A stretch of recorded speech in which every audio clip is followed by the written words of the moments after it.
ये चेक करें माशाल्लाह, कितनी ज़बरदस्त लुक आ चुकी माशाल्लाह। बोटी भी साबित होगी, गली हुई होगी, मक्खन मलाई की तरह नरम होगी। बिस्मिल्लाह, चेक करें माशाल्लाह। आगे माशाल्लाह कुर्बानी आने वाली है, तो आप इस रेसिपी की ज़रूर ट्राई करें, इंशाल्लाह आपको मज़ा आ जाएगा। चेक, गोश्त कितना नरम हो चुका है, ये देखें, हड्डी को इसने बिल्कुल छोड़ दिया है। चेक करें माशाल्लाह, आपको मज़ा आएगा। बिस्मिल्लाहिर्रहमानिर्रहीम, अस्सलाम वालेकुम वीवर, मैं हूं शेफ फयाज और आप देख रहे हैं मेरा यूट्यूब चैनल। तो पहले की तरह आज एक नई रेसिपी लेकर आपकी खिदमत में हाज़िर हो गया हूं। आज मैं आपको बहुत ही मज़ेदार, टेस्टी पेशावरी नमकीन गोश्त बनाना सिखाऊंगा। बनाना बिल्कुल आसान है और असल तरीके से आपको बनाना सिखाऊंगा। तो चलें फिर इसको मिल के बना लेते हैं।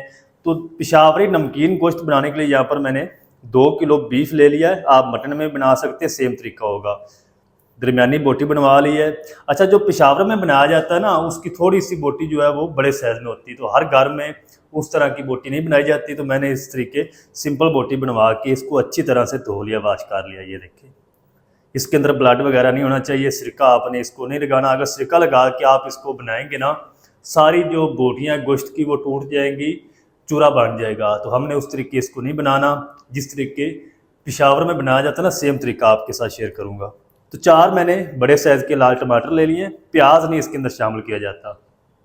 वज़न में देखें तकरीबन 1.5 पाव होगा। 2 टेबलस्पून लहसुन अदरक की पेस्ट है और इसके अंदर बस चंद एक मसाले जाते हैं, नमक जाता है और काली मिर्च, हरी मिर्च। तो ज़्यादा इसके अंदर आपने पाउडर मसाले नहीं इस्तेमाल करने होते। तो जल्दी से हम इसको बनाना स्टार्ट कर लेते हैं। सारी चीज़ों को साइड पर कर देते हैं। चूल्हे को यहाँ पर ले आएंगे, फ्लेम को ऑन कर देंगे, बिस्मिल्लाहिर्रहमानिर्रहीम। और इस तरह का एक प्रेशर कुकर ले लेंगे।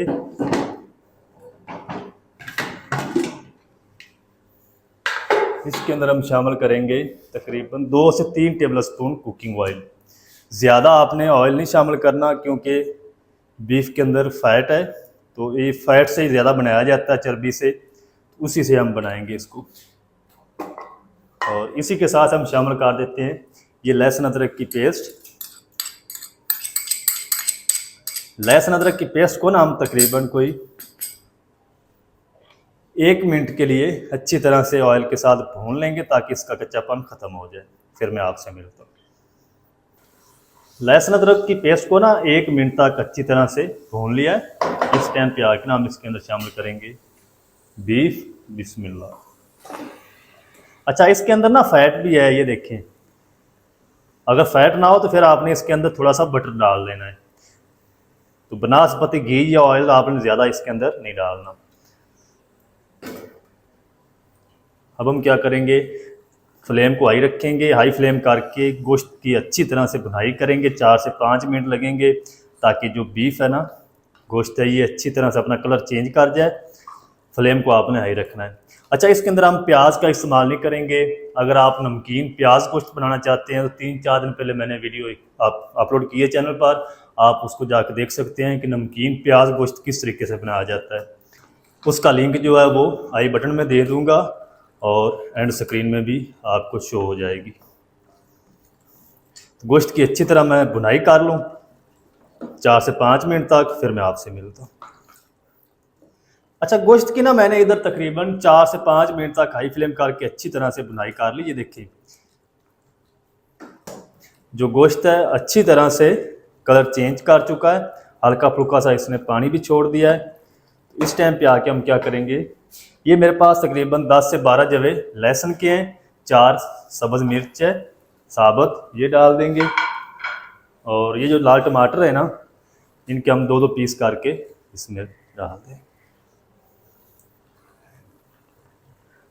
इसके अंदर काली मिर्च, सब्ज़ मिर्च और टमाटर का इस्तेमाल किया जाता है। लहसुन का इस्तेमाल ज़्यादा किया जाता है।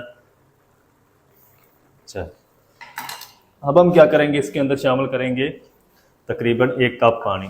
2 किलो गोश्त है तो 1 कप पानी काफ़ी होगा। ज़्यादा पानी नहीं आपने डाल देना, नहीं तो बाद में कुछ करना मुश्किल हो जाएगा, क्योंकि बीफ ने भी पानी अपना छोड़ना है। अच्छा, आधा टीस्पून ना हम इसी के साथ काली मिर्च साबुत डाल देंगे। ऊपर से हम इसको कवर लगा देते हैं। ऊपर हम विसल भी लगा देते हैं। 3 मिनट तक हम फ्लेम को हाई रखेंगे। जब इसकी विसल स्टार्ट हो जाएगी 3 मिनट के बाद फ्लेम को मीडियम टू लो कर देंगे और 15 मिनट तक हम इसको प्रेशर दे लेंगे। 15 मिनट के बाद हम चेक करेंगे, अगर कसर हुई तो फिर हम इसको दोबारा प्रेशर लगाएंगे। अगर फुल आप इसको गला लेंगे ना 20 से 25 मिनट तक, तो सारी जो बोटियाँ हैं वो टूट जाएंगी, फिर वो नमकीन गोश्त आपका तैयार नहीं होगा। बोटी गली होनी चाहिए और टूटी भी नहीं होनी चाहिए। तो 15 मिनट मैं इसको प्रेशर दे लूँ बीफ को, फिर आपसे मिलता हूँ। अच्छा, गोश्त को ना इधर मैंने 15 मिनट तक प्रेशर दे लिया है। 15 मिनट के बाद फ्लेम को ऑफ करके जो प्रेशर कुकर का प्रेशर है वो सारा मैंने निकाल दिया है। तो आप इसको खोलने से पहले ये जो नोक है ना इसको अच्छी तरह नीचे बैठने दिया करें, उसके बाद आप इसको ओपन किया करें। तो अब हम खोल के जल्दी से चेक कर लेते हैं। बिस्मिल्लाहिर्रहमानिर्रहीम। तो माशाल्लाह अल्हम्दुलिल्लाह, और जो गोश्त है ना हमारा वो तकरीबन गल चुका है। ये देखिए, आपको तोड़ के भी चेक करवाता हूँ। ये देखिए स्पैचुले से टूट गया है। तो ये अच्छी तरह से ना 15 मिनट में गल चुका है। तो सबसे पहले हम क्या करेंगे, ये छिलके हैं टमाटर के ये हम उतार देंगे। छिलके उतार के फ्लेम को हाई करके इसकी हम भुनाई करेंगे। अभी मैंने इसके अंदर मिसालों में से कोई चीज़ भी शामिल नहीं की, ना नमक शामिल किया है, ना हमने काली मिर्च इसके अंदर पाउडर शामिल किया है।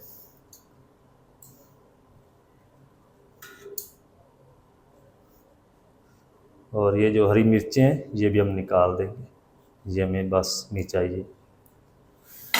फ्लेम को ऑन करते हैं। बिस्मिल्लाहिर्रहमानिर्रहीम।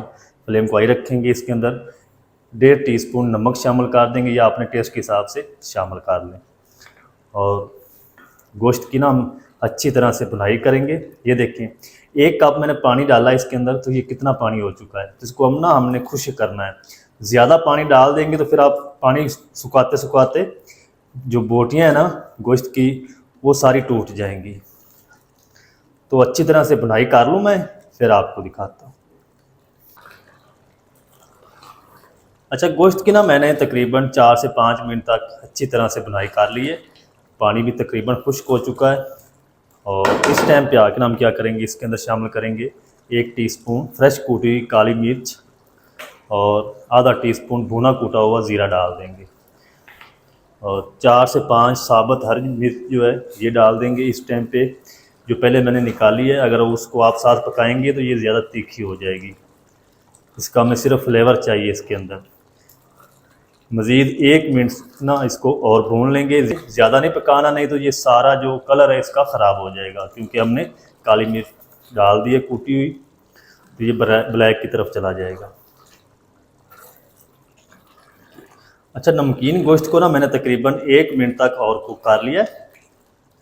ये देखिए जो घी है इसका अपना ही है। मैंने इसके अंदर 2 टेबल स्पून सिर्फ डाला है। तो इस टाइम पे आके क्या करेंगे, इसके अंदर ढेर सारा बारीक काट किया हुआ हरा धनिया डाल देंगे। हरे धनिया को आपने पकाना नहीं है। चले ऊपर से हम कवर कर देते हैं इसको, प्रेशर नहीं देना। फ्लेम को ऑफ कर दिया है। 2 मिनट के बाद मैं आपको दिखाता हूँ इसकी फाइनल लुक डिश आउट करके, ताकि जो इसके नीचे चूल्हे की हीट है ना उसी से जो ऑयल है घी है वो अच्छी तरह से अलग हो जाए, फिर मैं आपसे मिलता हूँ। चलें जी, तकरीबन 2 मिनट तक कवर करके रख लिया ऑफ फ्लेम पे। चेक करें माशाल्लाह जी, कितनी ज़बरदस्त लुक आ चुकी माशाल्लाह। ये देखिए सारा जो ऑयल है घी है वो अलग हो चुका है। कलर भी सेम आया है जिस तरीके आपको होटलों पे मिलता है। ये चेक करें माशाल्लाह, कितनी ज़बरदस्त लुक आ चुकी माशाल्लाह। बोटी भी साबित होगी, गली हुई होगी, मक्खन मलाई की तरह नरम होगी। ये देखिए जल्दी से ना हम इसको डिश आउट करते हैं। बिस्मिल्लाह, चेक करें माशाल्लाह। आगे माशाल्लाह कुर्बानी आने वाली है, तो आप इस रेसिपी की ज़रूर ट्राई करें, इंशाल्लाह आपको मज़ा आ जाएगा। चेक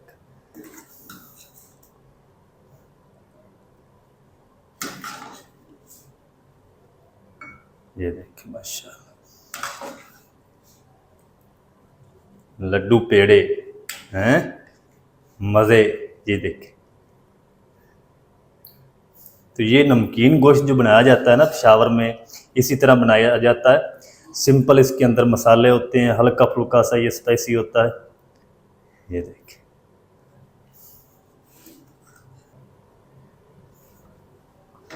तो चेक करें माशाल्लाह जी, गोश्त कितना नरम हो चुका है। ये देखिए, हड्डी को इसने बिल्कुल छोड़ दिया है। चेक करें माशाल्लाह, आपको मज़ा आएगा, आप ज़रूर ट्राई करें। थोड़ा सा हम खा के चेक भी करते हैं।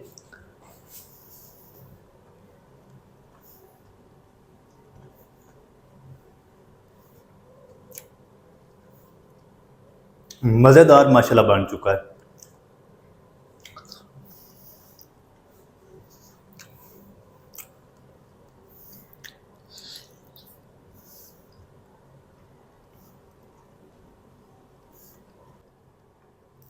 तो माशाल्लाह बहुत ही ज़बरदस्त टेस्टी बनकर रेडी हुआ है पेशावरी नमकीन गोश्त। आप भी ज़रूर ट्राई करें। तो बनाना बिल्कुल आसान है और बहुत ही ये दोस्तों मज़ेदार बनता है।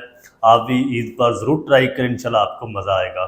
मज़ेदार पेशावरी नमकीन गोश्त आप घर में किस तरीके से बना सकते हैं, तमाम तरीका आपके साथ शेयर कर दिया। वीडियो अच्छी लगे वीडियो को लाइक कर दें, चैनल पर नए तो चैनल को भी सब्सक्राइब करके बेल आइकन को आप प्रेस कर दें, ताकि इस तरह की हर नई आने वाली वीडियो आप तक पहुँच सके। मिलते हैं नेक्स्ट वीडियो में, तब तक के लिए शेफ फयाज को दीजिए इजाज़त। दुआ में याद रखें। अल्लाह हाफिज़।